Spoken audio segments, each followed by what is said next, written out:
Assalamualaikum warahmatullahi wabarakatuh. Saya Putri Novitasari dengan NIM 60224028. Di sini saya akan menjelaskan tentang pengertian, manfaat, dan juga komponen-komponen yang terdapat dalam Entity Relationship Diagram atau biasa disingkat dengan ERD. Pengertian dari Entity Relationship Diagram sendiri adalah sebuah model data yang digunakan untuk menggambarkan hubungan antar entitas atau objek dalam sebuah sistem informasi.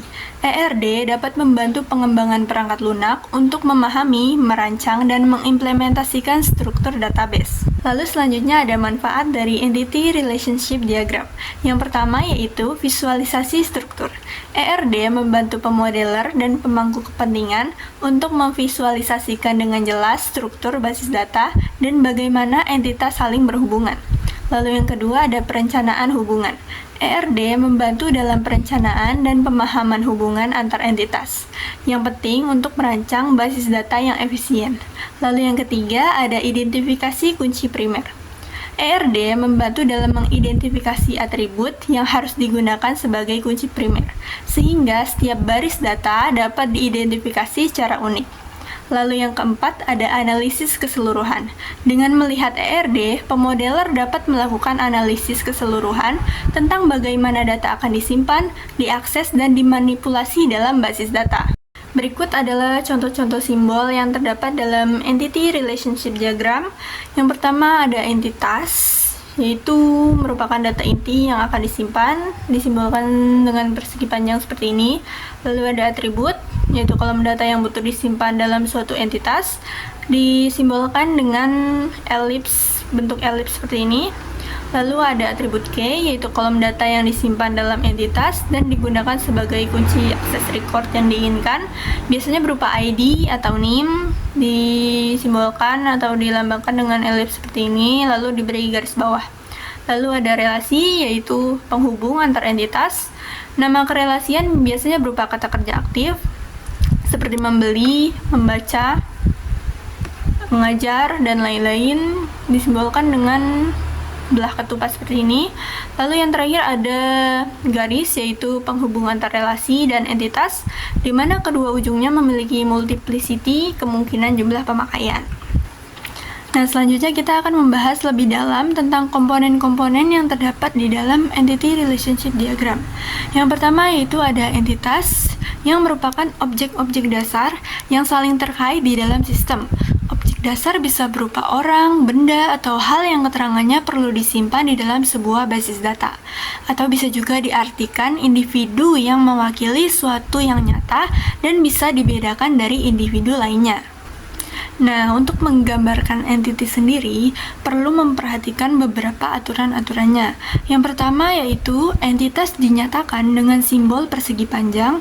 Lalu yang kedua, entitas dituliskan di dalam simbol persegi panjang tersebut. Lalu yang ketiga, nama entitas berupa kata benda tunggal. Lalu yang keempat, nama entitas dapat mungkin menggunakan nama yang mudah dipahami dan menyatakan penulisan maknanya dengan jelas. Lalu yang kelima, jika entitas lebih dari satu kata, maka menggunakan tanda garis bawah untuk mengganti spasi. Nah, bisa kita lihat contoh entitas dengan satu kata dan juga entitas dengan dua kata. Yang pertama ada entitas mahasiswa, ini satu kata, contohnya seperti ini. Lalu yang kedua ada entitas mata kuliah, dua kata, contohnya seperti ini.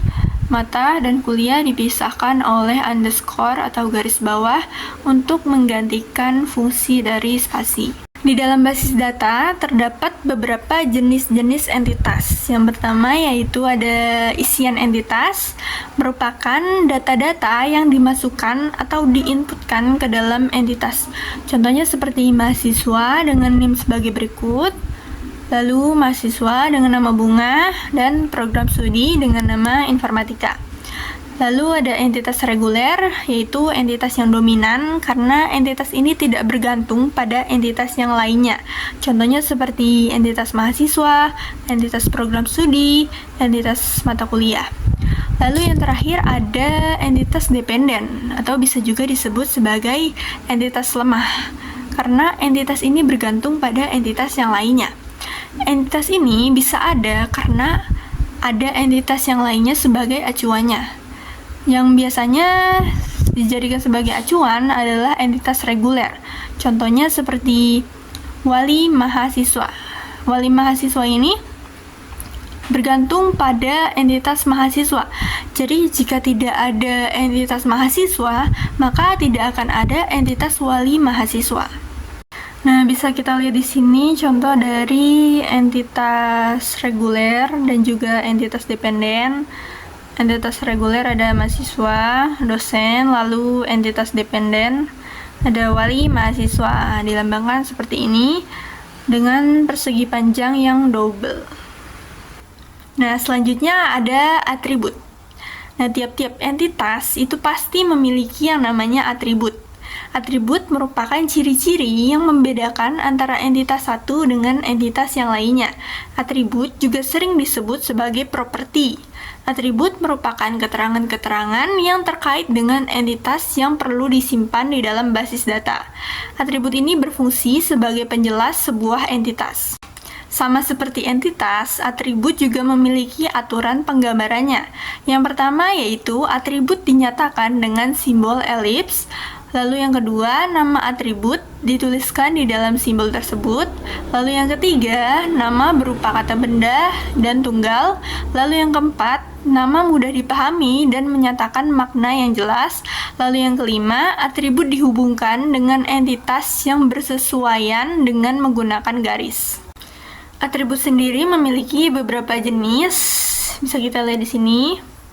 Ada simple atribut, yaitu atribut yang memiliki nilai tunggal dan tidak dapat dipecah lagi. Bisa kita beri contoh seperti name. Lalu ada atribut kunci, yaitu atribut yang digunakan untuk mengidentifikasi entitas secara unik.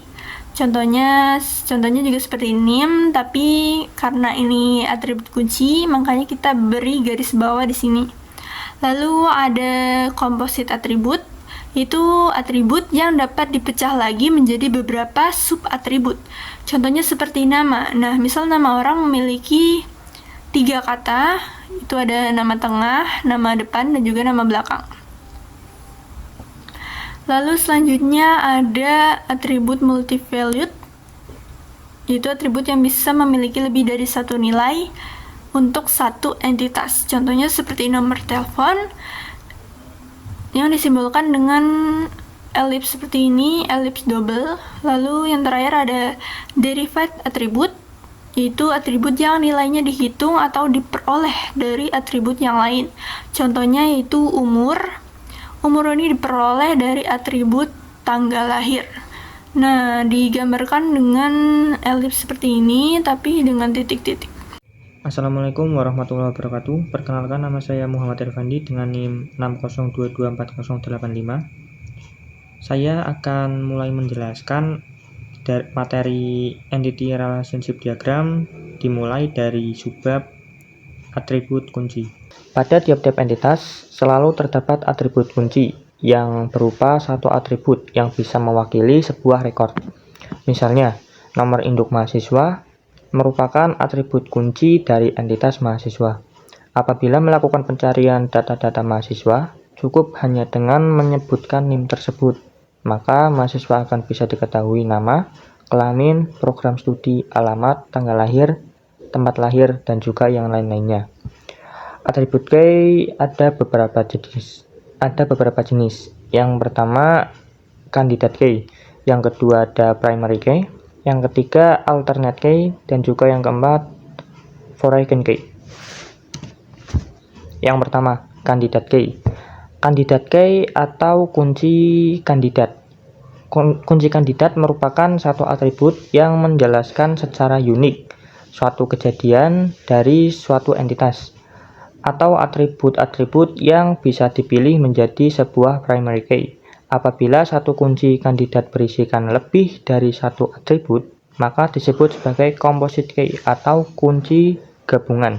Contohnya, entitas mahasiswa memiliki atribut NIM, nama mahasiswa, kode prodi, tanggal lahir, tempat lahir, alamat, nomor KTP. Maka atribut yang bisa menjadi kunci kandidat adalah atribut NIM, atribut nomor KTP, atribut nama tanggal lahir, tempat lahir. Yang kedua ada primary key. Primary key atau kunci utama.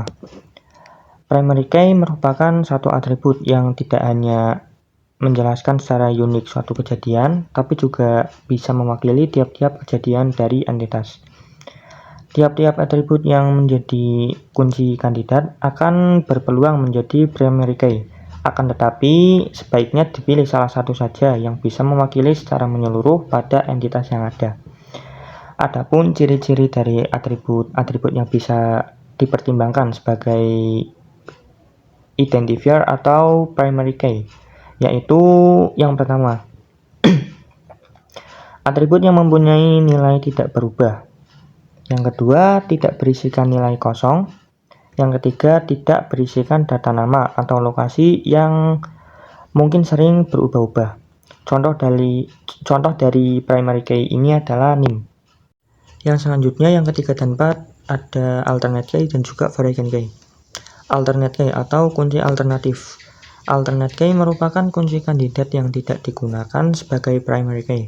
Seringkali kunci alternatif digunakan sebagai kunci pengurutan dalam suatu laporan. Yang keempat ada foreign key. Foreign key atau kunci tamu merupakan satu atribut yang melengkapi suatu hubungan relationship yang menuju ke induknya. Kunci tamu ditempatkan pada entitas anak serta mempunyai kesamaan dengan kunci primary key yang direlasikan. Atribut-atribut yang bukan key akan tetapi adalah key pada entitas yang lain. Atribut yang digunakan untuk merelasikan dari entitas primer, entitas utama, ke entitas yang lain atau entitas sekunder. Contoh dari foreign key ini, kode prodi merupakan foreign key pada entitas mahasiswa. Tapi pada entitas program studi, kode prodi merupakan primary key. Yang selanjutnya yang keempat ada kerelasian antar entitas. Relasi adalah keterkaitan atau koneksi antara dua atau lebih entitas dalam sebuah database. Nah, gambar ini menunjukkan ada satu entitas dan juga entitas kedua. Nah, relasi ini digambarkan dengan simbol seperti diamond atau belah ketupat. Jadi relasi ini berfungsi sebagai simbol koneksi atau keterkaitan dari entitas yang pertama dengan entitas yang kedua. Nah, untuk menggambar relasi juga ada aturan-aturannya. Aturan yang pertama itu suatu kerelasian digambarkan dengan simbol belah ketupat. Yang kedua, nama kerelasian ditulis di dalam simbol belah ketupat. Yang ketiga, kerelasian berfungsi untuk menghubungkan dua entitas. Yang keempat, nama kerelasian menggunakan kata kerja aktif tunggal yang diawali dengan awalan me. Yang kelima, penamaan kerelasian sebisa mungkin menggunakan nama yang mudah dimengerti dan bisa menyatakan maknanya dengan sangat jelas. Yang selanjutnya ada kardinalitas relasi. Kardinalitas relasi itu adalah jumlah entitas yang dapat berhubungan dengan entitas lain dalam suatu hubungan di entity relationship diagram. Kardinalitas relasi menentukan apakah hubungan antara entitas bersifat one to one atau satu ke satu, one to many atau satu ke banyak, dan juga many to many atau banyak ke banyak. Kardinalitas ini disimbolkan dengan simbol garis. Kardinalitas relasi jenis pertama yaitu one to one atau satu ke satu, yaitu setiap entitas hanya boleh memiliki satu relasi dengan entitas yang lainnya. Contohnya di sini adalah mahasiswa dan juga entitas NIM. Sedangkan relasinya adalah memiliki. Nah, mahasiswa itu kan hanya memiliki satu NIM, nggak lebih dari satu NIM. Sementara satu NIM hanya dimiliki oleh satu mahasiswa saja. Jadi gambar ini bisa dibaca yaitu satu mahasiswa memiliki satu NIM. Yang selanjutnya adalah kardinalitas relasi one to many atau satu ke banyak, yaitu merupakan hubungan antara satu entitas dengan beberapa entitas atau dengan banyak entitas. Juga begitu pula sebaliknya, bisa many to one atau banyak ke satu. Contohnya di sini adalah ada entitas universitas sebagai entitas 1 dan juga mahasiswa sebagai entitas 2. Di sini memiliki relasi yaitu memiliki, sedangkan banyaknya hubungan itu satu universitas bisa memiliki banyak mahasiswa. Yang selanjutnya adalah kardinalitas relasi many to many atau banyak ke banyak, yaitu merupakan hubungan antara beberapa entitas yang memiliki lebih dari satu relasi. Contohnya adalah banyak mahasiswa belajar banyak matkul. Sekian dari saya, mungkin itu saja yang dapat saya sampaikan. Mohon maaf bila ada kesalahan kata atau tutur kata yang kurang mengenakan. Wassalamualaikum warahmatullahi wabarakatuh.